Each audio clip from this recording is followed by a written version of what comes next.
River State Governor Siminalayi Fubara says the explosion near a hotel in the capital, Port Harcourt, was a deliberate plot by some groups to call for a state of emergency. Fubara observed while playing host to the Senate Committee on Privatization and Commercialization led by its chairman, Senator Orji Uzo Kalu. Fubara said his administration defended the state against people he referred to as predators. Kalu urged former Rivers Governor and FCT Minister Wike to commit to fostering peace in the state. Leadership is a very big burden. It's not a sweet potato. It's not anywhere where you can see rice and beans. And in the street of Rivers, everybody is saying that the governor and the former governor are quarreling. These things happen sometimes, but I would like to plead with you and plead also with the former governor that you people should take the interests of your people utmost in your heart. Where on earth can tenure of a local government chairman be elongated? You were a former governor. Was it tried in your time? Even those of you that are senators here, even in your own state, is it that the constitution that governs Nigeria is different from the one that operates in River State?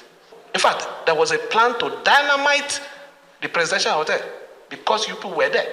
But this God that we serve, it happened that the man who was trying to do it, it happened just a few seconds as blowed his hand off.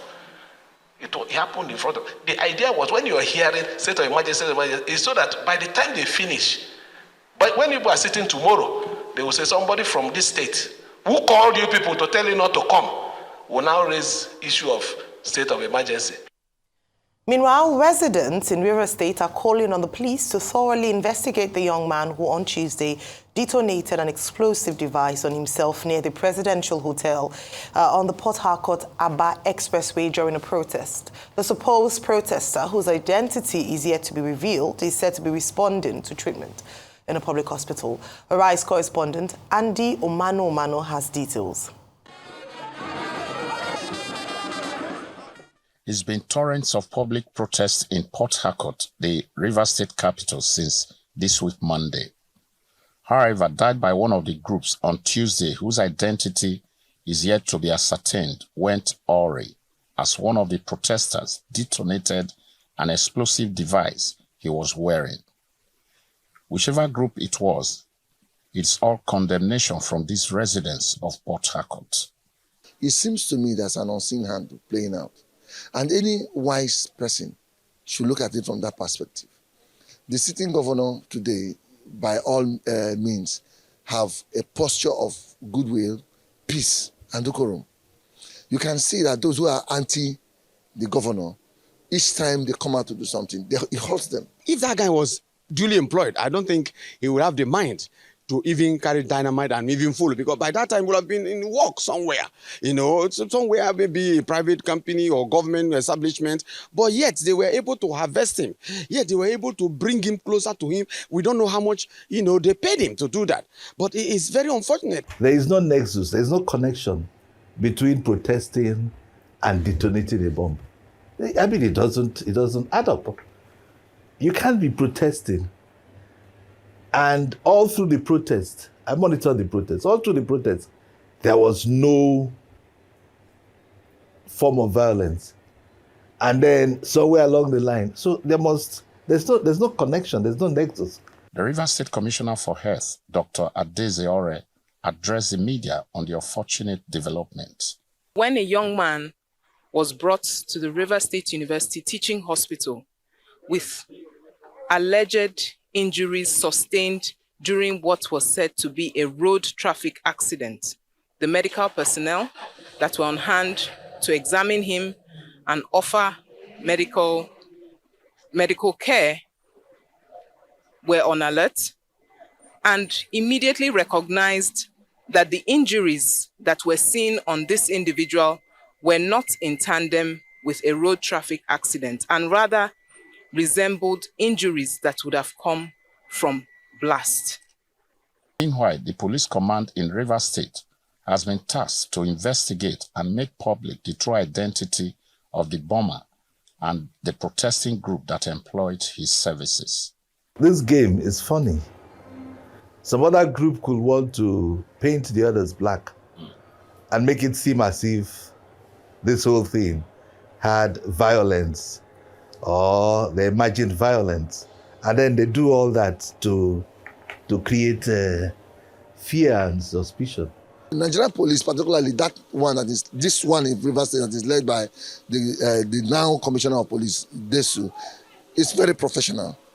Very professional. And I know they will do a thorough job. I want to give them that benefit of doubt. Already, security has been beefed up by officers and men of the Rivers State Police Command in and around Hotel Presidential and the Rivers State Teaching Hospital as part of police mandate to secure law-abiding citizens and particularly patients and staff of the facilities.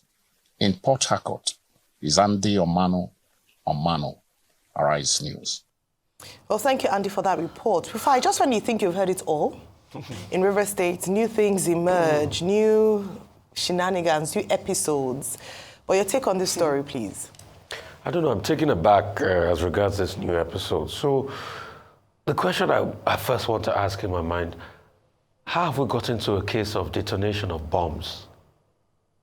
Because the only thing I remember now in my head, based on political history, is fast becoming the Western region in the 60s, the Wild Wild West, where two big political gladiators, Awolowo and Akintola, were at it, and we all saw what happened in the elections. So what is really going on in Rivers? And why can't cool heads prevail? Is it a do-or-die affair? Is it a do-or-die affair? Must we get to this level? And please, we'd like to call on the police to investigate this matter as we speak, because this is getting out of hands.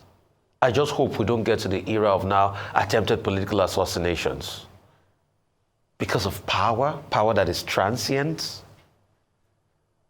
I know some people will argue, oh, you can say power is transient, but what I get to do with power when I have it. But the amazing thing about that argument is that it's flawed. Because what you get to do with power does not last forever. It can be reversed, and we've seen that in the case of Rivers.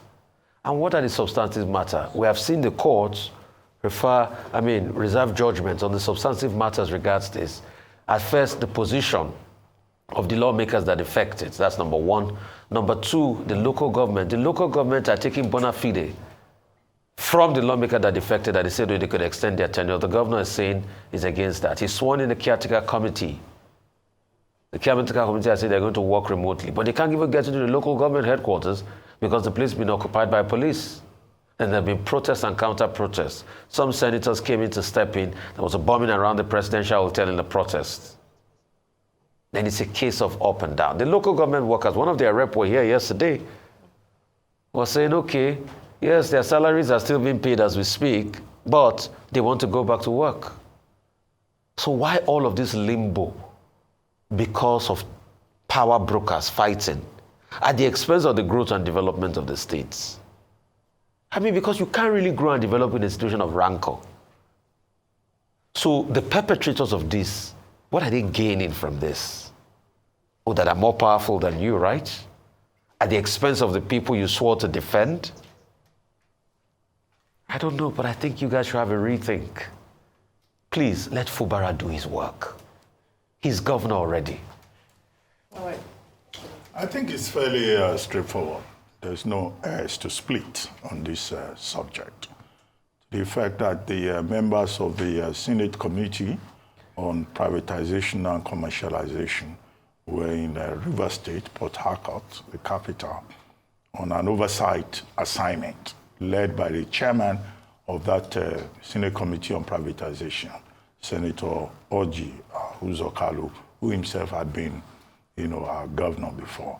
And then around that period, there was this report of an explosive being detonated close to Hotel Presidential, which is a very popular, centrally located hotel in Port Harcourt. And the governor, when the committee went to visit him at Government House, drew attention to that this was clearly the handiwork of persons who are trying to get the government to declare a state of emergency in Nigeria. Well, under the Constitution, for a state of emergency to be declared, there must be like a war situation. The governor of the state himself must have applied to the president, who will now apply to the National Assembly. So there is a process to it. But clearly, from the way the governor spoke, he thinks that, all this talk about declaration of a state of emergency in Rivers State is the work of, saboteurs, fifth columnists, political opponents. And he has made that very clear. But the governor, one of the things he said was that he knows everything.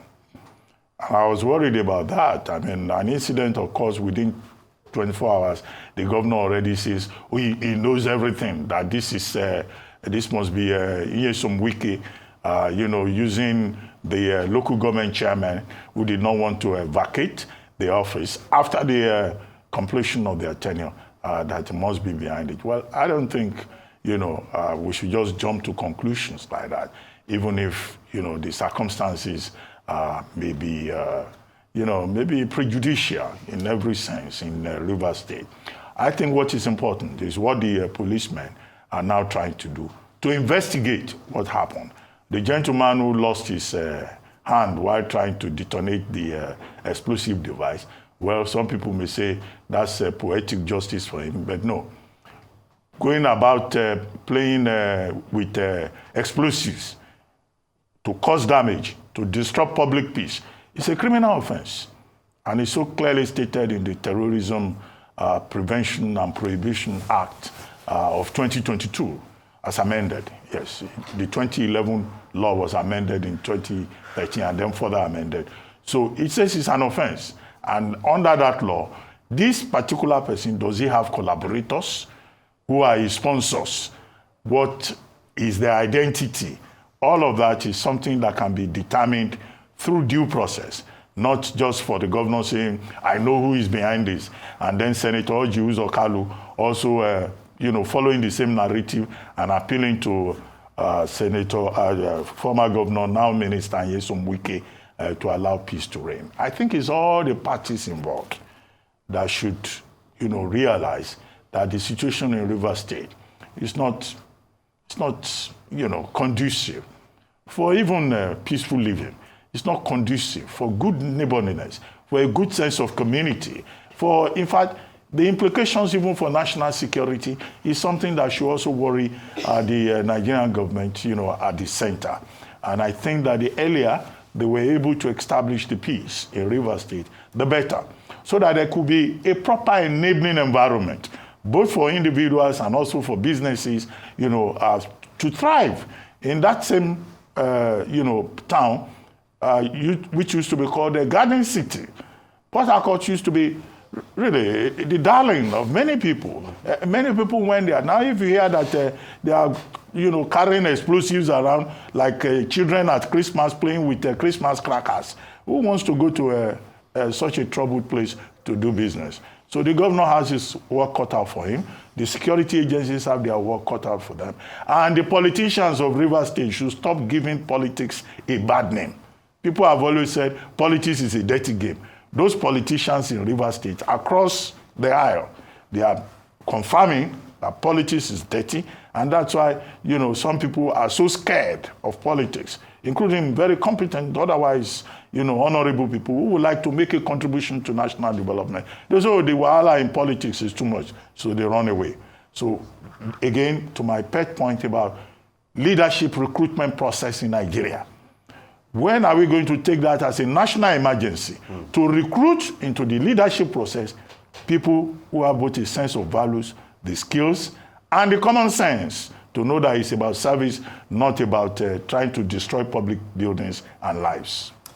Right. Thank you so much, Dr. Wati, for that in terms of the process to electing our leaders and how flawed it has been criticized to be. I was going to end on that note, but since you ended, I'll start on that note.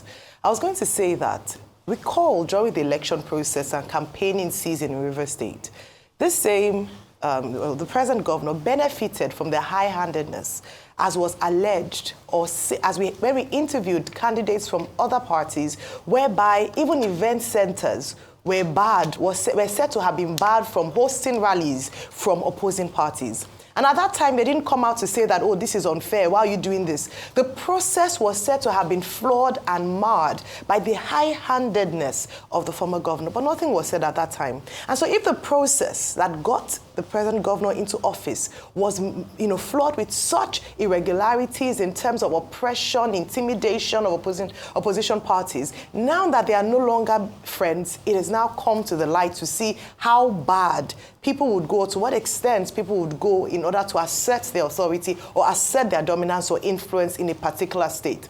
And that's why we must dial back, even though we say, oh yeah, that's in there, but we must dial back to the process that got us here.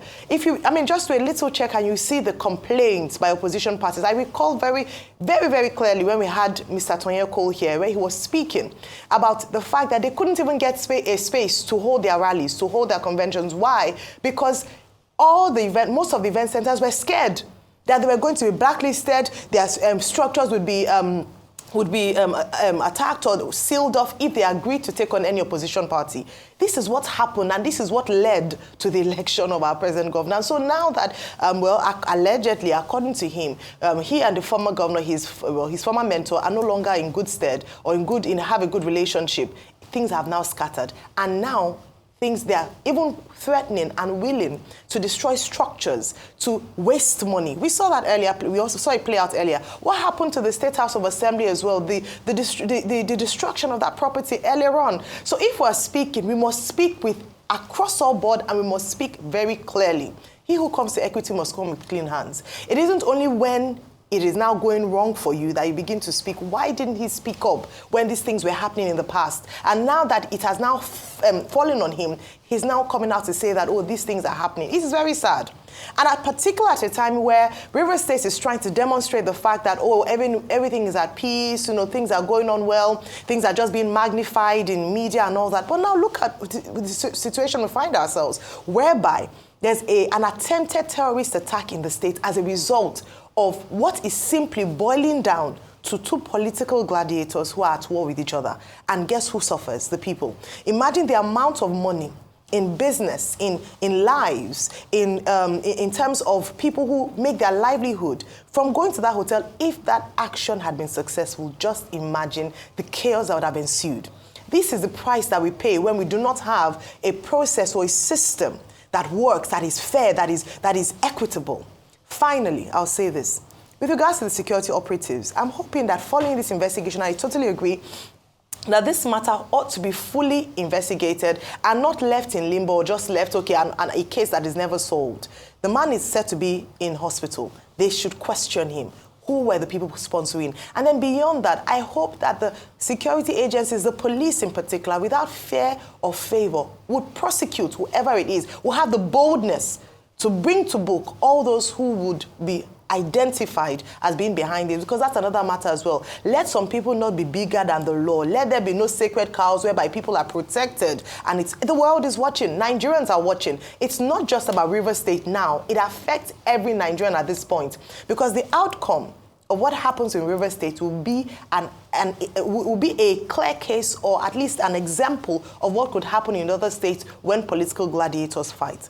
At the end of the day, the people of Rivers State are the most important in all of this. And we have talked about again and again how they have been shortchanged by this unfortunate process. So I'm hoping that all the parties involved will do right. And very importantly, let the law take its course so that the reign of lawlessness and impunity will end in Rivers State.